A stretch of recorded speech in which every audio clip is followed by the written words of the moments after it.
عليه وسلموا تسليما الصلاة والسلام عليك يا سيدي يا رسول الله وعلى آلك واصحابك يا سيدي يا حبيب اللہ۔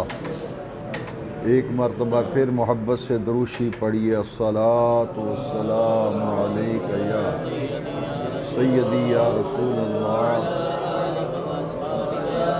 وعلی آلک واصحابک یا سیدی یا خاتم النبیین۔ بہت ہی عزت و احترام کے لائق جملہ حاضرین محفل ختم قرآن، اللہ رب العزت کا خاص فضل و کرم ہے کہ اس مسجد صدیقیہ میں 36 سال سے تو میں دیکھ رہا ہوں، اس سے پہلے کا مجھے علم نہیں۔ یہ چھوٹی سی مسجد تھی اور میاں دوست محمد صاحب رحمۃ اللہ علیہ مرحوم و مغفور اس مسجد میں امام تھے۔ جب تک وہ حیات رہے تو میرے پاس وہ تشریف لاتے تھے اور مجھے یہ کہتے تھے کہ ہماری مسجد میں نماز تراویح میں قرآن مجید کی منزل سنانے کے لیے کسی حافظ قاری کی ضرورت ہے۔ تو جب تک وہ زندہ رہے ہر سال امام قاری جو تلاوت قرآن سے تراویح کی نماز میں نمازیوں کو سرور بخشتے تھے اور جو سماعت کرتے تھے اس کا انتظام سال سال میں یہاں کرتا رہا۔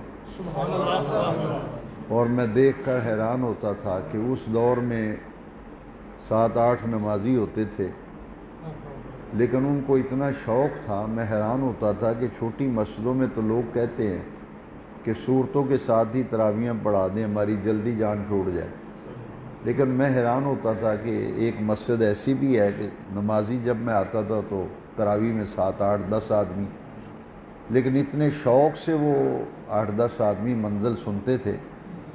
اور پھر 27ویں کو جو ختم قرآن ہوتا تھا وہ بڑی محبت سے مجھے دعوت دیتے تھے کہ 27 کے آگے پیچھے 1-2 دن پہلے یا بعد میں وہ محفل کرتے تھے، اور میں ہر محفل میں آتا رہا ہوں، سوائے مدینہ منورہ رمضان شریف میں حاضری ہو تو اس سال میں یہاں نہیں حاضر ہو پایا کیونکہ وہاں میری مدینہ پاک حاضری تھی۔ اس کے علاوہ جتنے سال بھی میں یہاں رہا ہوں تو میں ہر سال یہاں آتا رہا ہوں۔ یعنی جو آدمی اپنے محسنوں کو بھول جائے اور جن لوگوں نے پودے لگائے ہوئے ہوں ان کو نظر انداز کر دے تو یہ بڑی ناشکری ہوتی ہے۔ کسی کو بات اچھی لگے نہ لگے، میں نے کبھی اس کی پرواہ نہیں کی، مگر میاں دوست محمد صاحب رحمۃ اللہ علیہ اتنے پیار والے تھے، یعنی قرآن پاک سے اتنی محبت تھی کہ وہ جو قاری آتے تھے وہ بڑے خوش ہو کے جاتے تھے، یعنی ان کی سحری افطاری کا اہتمام اور جاتے وقت ان کی بھرپور خدمت۔ میں سمجھتا ہوں کہ بہت بوڑھے آدمی تھے، لاٹھی پکڑ کے چلتے تھے، مگر قرآن مجید سے بہت محبت تھی۔ تو انہوں نے الحمدللہ یہ سلسلہ جاری رکھا، اس کے بعد بھی یہاں میری حاضری ہوتی رہی اور بڑے ذوق و شوق سے یہاں قرآن مجید کا اہتمام کیا جاتا ہے، اور یہ بڑی سعادت کی بات ہے۔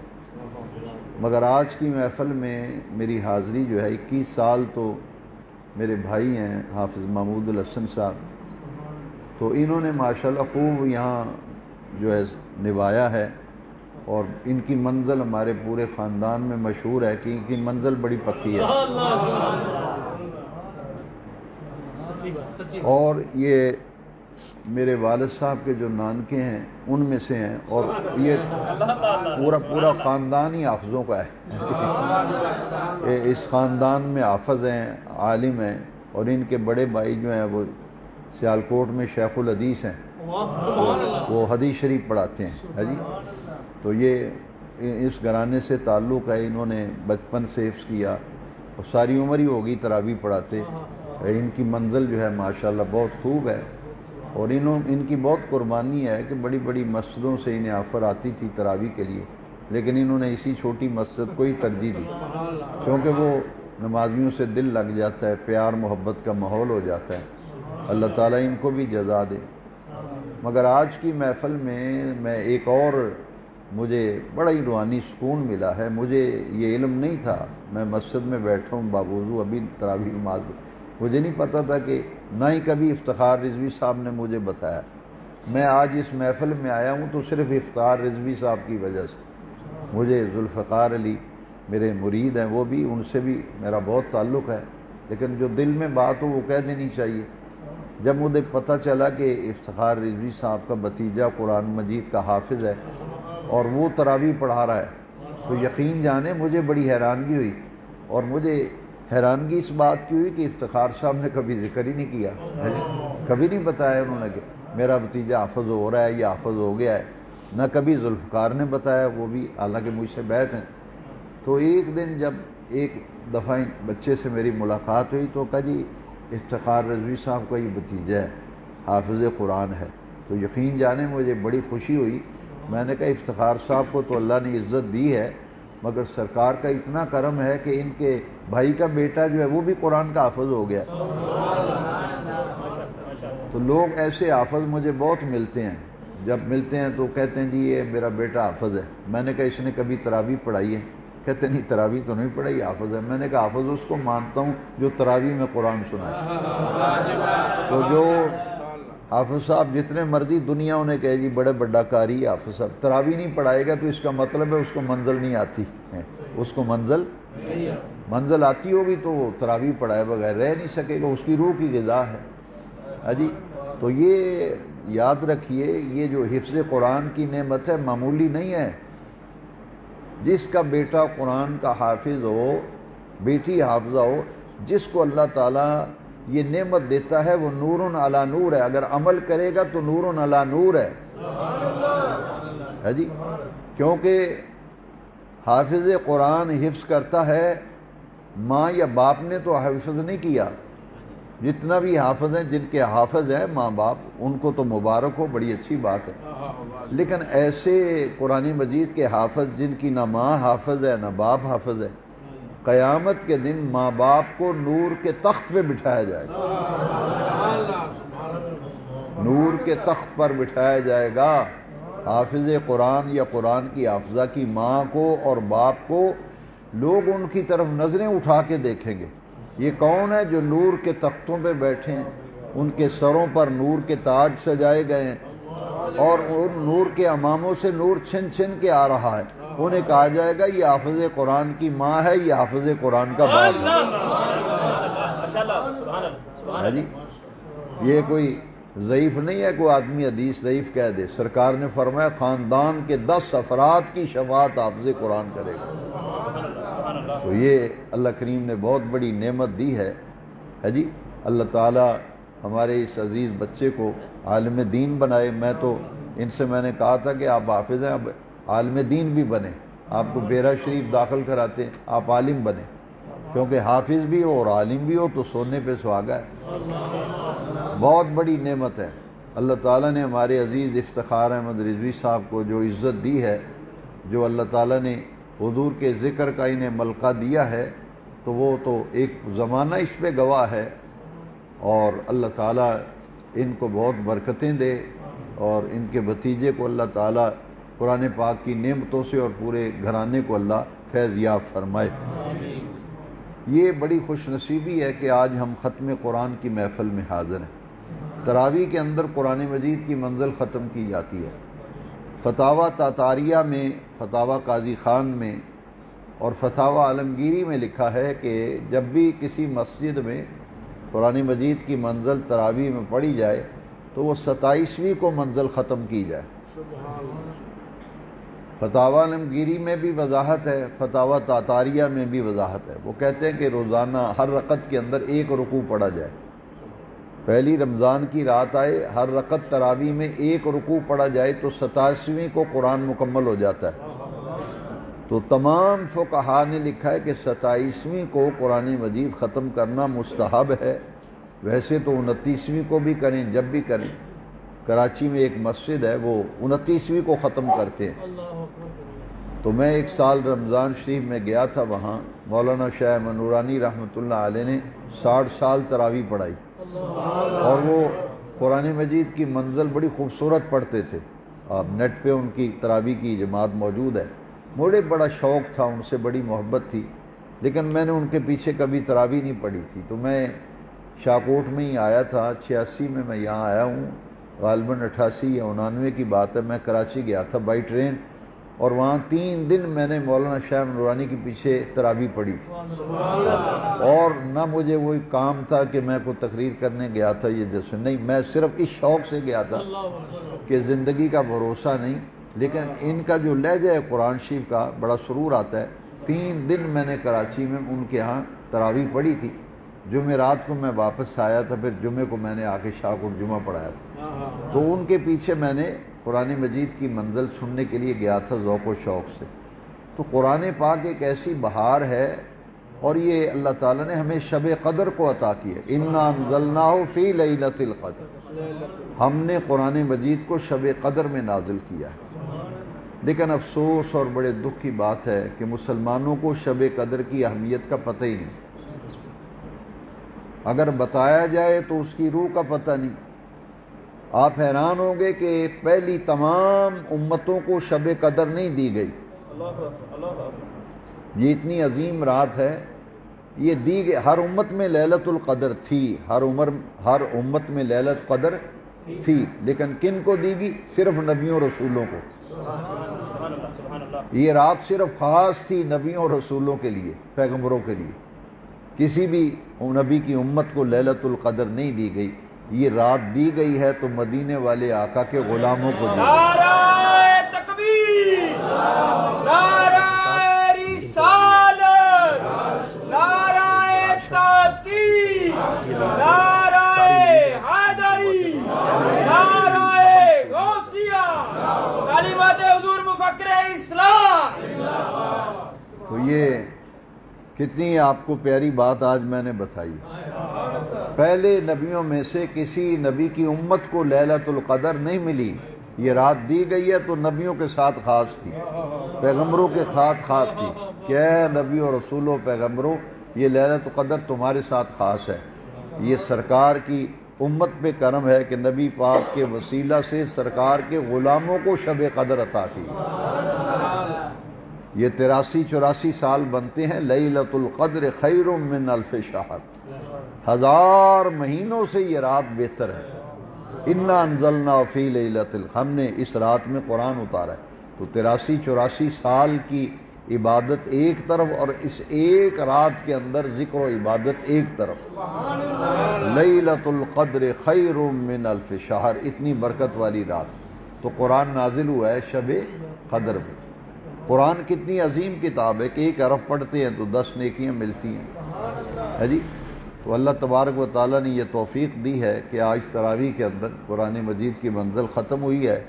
وَنُنَزِّلُ مِنَ الْقُرْآنِ مَا هُوَ شِفَاءٌ وَرَحْمَةٌ لِّلْمُؤْمِنِينَ، قرآن ایمان والوں کے لیے شفا ہے، قرآن ایمان والوں کے لیے رحمت ہے۔ یہ کوئی تقریر کا موقع نہیں ہے، ہم تو صرف برکتیں لینے کے لیے آئے ہیں کہ ختم قرآن کی محفل ہے، اور اس کی میں بڑی برکت ہے۔ اور تراویح میں ختم قرآن، مدینہ پاک میں جب ختم قرآن ہوتا ہے نا تراویح میں، تو پورے عرب کے لوگ آتے ہیں، پورا حرم شریف، جو لوگ رمضان شریف میں جاتے ہیں ان سے پوچھیں، مدینہ پاک میں جو ختم قرآن کی محفل ہوتی ہے نا تراویح میں، جب منزل ختم ہوتی ہے، پورا حرم اور دور دور تک روڈوں اور سڑکوں پر دنیا ہوتی ہے، اور وہاں روزانہ ایک پارہ پڑھا جاتا ہے۔ مدینہ پاک میں اور مکہ شریف میں یہ معمول ہے، ایک پارہ روز تلاوت ہوتی ہے جی۔ تو یہ ختم قرآن کی جو محفل ہے، اس میں جو دعا کی جاتی ہے، حدیث شریف کے اندر آتا ہے کہ ایک ختم قرآن پر جو دعا مانگی جاتی ہے اس پر 70,000 فرشتہ آمین کہتا ہے۔ نعرہ تکبیر، جہاں بھی نعرہ رسالت، نعرہ تحقیق، نعرہ حیدری، شان قرآن۔ جہاں بھی ختم قرآن کی محفل ہو، 10 منٹ 5 منٹ دعا میں ضرور جایا کرو، کیونکہ وہ دعا جو مانگی جائے گی تو اس دعا پر 70,000 فرشتہ آمین کہتا ہے۔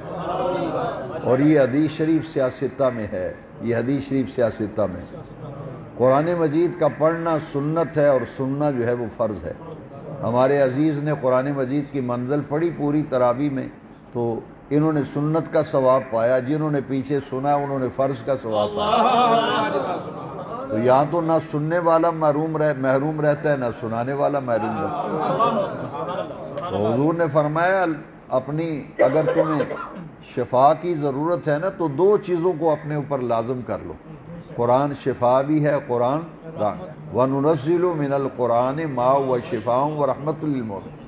ایمان والا جو ہے وہ جب قرآن پڑھتا ہے تو قرآن سے شفا ملتی ہے، قرآن سے رحمت ملتی ہے۔ تو حضور کی حدیث ہے علیکم بالشفاعین العسل والقرآن۔ حضور نے فرمایا اگر تمہیں شفا چاہیے تو 2 چیزوں کو اپنے اوپر لازم کر لو۔ ایک فرمایا العسل، شہد، الف لام عین سین لام، العسل شہد کو کہتے ہیں۔ فرمایا اگر شفا چاہیے تو 2 چیزوں کو اپنے اوپر لازم کرو، العسل والقرآن۔ ایک شہد سے شفا پایا کرو، ایک قرآن سے شفا پایا کرو۔ جی سرکار کا یہ فرمان حدیث ہے، اس میں قرآن کا بعد میں نبی پاک نے نام لیا، شہد کا نام پہلے لیا۔ بھئی عقل یہاں کہتی ہے کہ قرآن کا نام پہلے ہونا چاہیے تھا، شہد کا بعد میں، مگر حضور نام لیں تو کیا اس میں کوئی نہ کوئی تو حکمت ہے نا۔ تو حکمت کیا ہے؟ حکمت کیا ہے؟ اللہ کریم کے محبوب نے ایسے ہی نہیں شہد فرمایا علیکم بالشفاعین العسل والقرآن۔ شفا چاہتے ہو تو 2 چیزوں کو لازم کرو، گھر میں شہد بھی ختم نہ ہونے دو، قرآن کی تلاوت بھی ختم نہ ہونے دو۔ تمہارے گھر میں روزانہ شہد بھی موجود ہو، قرآن کی تلاوت بھی موجود ہو، یہ 2 چیزوں میں شفا ملے گی۔ حضور کہنے قرآن میں بھی فیہ شفاء للناس، شہد وہ ہے جس میں لوگوں کے لیے شفا رکھی گئی ہے۔ تو قرآن میں بھی شفا ہے اور شہد میں بھی شفا۔ شہد کا نام پہلے کیوں لیا؟ ایک آدمی نے کبھی کوئی چیز کھائی نہیں، تو آپ جتنا مرضی سمجھاتے رہیں اس کا ٹیسٹ سمجھ میں نہیں آتا جب تک وہ کھائے گا نہیں۔ جس نے، میں ایک مثال دے کے سمجھاتا ہوں، مثلا ایک آدمی اس نے کبھی سیب کھایا ہی نہیں، یا ایسے ملک علاقے میں رہتے جہاں سیب کم یاب ہے یا نایاب ہے، اسے جتنا مرضی سمجھاتے ہیں سیب کا ٹیسٹ ایسا ہے، ذائقہ ایسا ہے، اسے پتہ ہی نہیں۔ اب جب وہ کھائے گا تو پتہ چلے گا نا۔ تو اللہ کریم نے اس لیے فرمایا کہ شہد کا ذائقہ تو تم نے چکھا ہے نا، شہد کا مزہ تو لیا ہے نا، تو شہد سے بھی تمہیں شفا ملے گی، ایک دفعہ قرآن کا بھی مزہ چکھ کے دیکھو۔ وہ شہد تو ہر آدمی استعمال گھر میں لوگ کرتے ہی ہیں، تو کبھی نہ کبھی تو شہد استعمال ہوتا ہی ہے۔ فرمایا شہد کا مزہ اور ذائقہ تم نے چکھا ہے، ایک دفعہ قرآن کا بھی مزہ چکھ کے دیکھو، ایک دفعہ قرآن کا بھی مزہ چکھ کے دیکھو۔ لہٰذا یہ سمجھانے کے لیے شہد پہلے استعمال فرمایا کہ تم نے دیکھا ہے کہ شہد کا کتنا ٹیسٹ ہے، اس کا کتنا مزہ ہے، اس کے اندر کتنی مٹھاس ہے، کتنا سرور ہے۔ تو جب تم قرآن پڑھ کے دیکھو گے نا تو تمہیں پھر پتہ چلے گا کہ قرآن کی کتنی لذتیں ہیں، اس کی کتنی برکتیں ہیں۔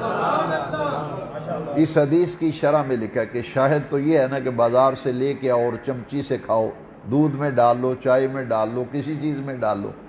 انہوں نے اس حدیث کی تشریح بڑی پیاری کی ہے شارحین حدیث نے، فرماتے ہیں قرآن کی شفا اور ٹیسٹ کیسے لیں گے؟ فرمایا جب ساری دنیا سوئی ہوئی ہو نا، ساری دنیا مزے کی نیند سو رہی ہے، رات کو اٹھو 2 نفل پڑھو اور قرآن کھول کے بیٹھ جاؤ، اور قرآن کھول کے بیٹھ کے ایک دعا مانگو رب سے، باری تعالیٰ کوئی اس وقت مجھے معلم نہیں، استاذ نہیں، قاری نہیں جو قرآن کا روح اور قرآن کا فہم مجھے سمجھا سکے۔ اے باری تعالیٰ دنیا سوئی ہوئی ہے، میں نے تیرا قرآن کھول لیا ہے، باری تعالیٰ اب میں قرآن کی تلاوت شروع کرنے لگا ہوں، اس قرآن کی لذت، اس کی حلاوت اور اس کی شیرینی میرے قلب میں اتار دو۔ کوئی فقیہ شہر میرے سامنے نہیں بیٹھا، کوئی معلم شہر میرے سامنے نہیں بیٹھا، قاری نہیں بیٹھا، میں قرآن کی تلاوت کرنے لگا ہوں، باری تعالیٰ تو قرآن کی لذتیں، اس کی مٹھاس، اس کی حلاوت میرے دل میں اتار دے۔ تو جب بندہ یہ دعا مانگ کر، نفل پڑھ کے، دعا مانگ کے قرآن کا ایک رکوع بھی پڑھے گا تو پھر اس وقت جو کیفیت تمہارے اوپر طاری ہوگی وہ ہے قرآن کے اندر شفا کی لذت. وہ لذت شفا ہے جب قرآن پڑھے. خلوت میں جو عبادت کی جاتی ہے اس کا مزہ اور ہے. یہ شب قدر کو اجتماعات ہوتے ہیں، اچھی بات ہے، لیکن میں اس میں بڑے گہرے غور و خوض کے بعد اس نتیجے پر پہنچا ہوں کہ ہمیں جو طاق راتوں میں لیلۃ القدر کی تلاش کا حکم دیا گیا ہے کہ لیلۃ القدر طاق راتوں میں تلاش کرو، اللہ کی قدرت یہ چاہتی ہے کہ میرے بندے تنہائی میں خلوت میں بیٹھ کر ان راتوں میں کچھ وقت نکال کر اگرچہ چند لمحے نکالیں، ایک دفعہ میرے حضور جھک کر تو دیکھیں میری رحمتیں کس قدر سایہ کرتی ہیں. محافل نور علی نور ہے. میرا ایمان ہے ید اللہ علی الجماعت، جہاں مل کر لوگ عبادت کرتے ہیں، محفل کرتے ہیں، نور علی نور ہے، رحمت ہے، خیر ہے، برکت ہے. مگر خلوت میں بیٹھ کے جب یاد الہی میں چند آنسو آپ کے گر جائیں گے، وہ حرف غلط کی طرح آپ کے سارے گناہوں کو مٹا دیں گے.